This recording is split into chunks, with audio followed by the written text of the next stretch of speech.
सर्वज्ञानी थुकरट प्रवक्ते संजय राऊत आज ईव्हीएमला दोष देत आहेत। याचाच अर्थ निवडणुकीमध्ये महाविकास आघाडी हरणार आहे हे संजय राऊतांनी आत्ताच कबूल केलं।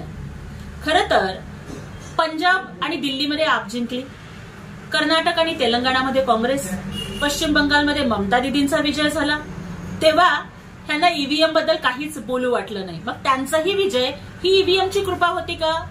काँग्रेस किंवा मित्रपक्ष जिंकले की ईव्हीएम चांगलं आणि भारतीय जनता पक्षाच्या परड्यामध्ये जनतेनं भरभरून मतं टाकली आणि विजय झाला की ईव्हीएम वाईट, ही दुटप्पी भूमिका आता राऊतांनी बंद करावी।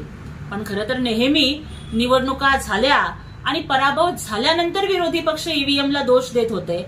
आता निवडणुकीच्या अनेक महिने आधीच संजय राऊतांनी आपल्या विजयावरती डाऊट घेत ईव्हीएमला दोष देणं सुरू केलंय। म्हणजेच लोकसभा आणि विधानसभा निवडणुकीमध्ये महाविकास आघाडी हरणार हे राऊतांनी कबूल केलंय।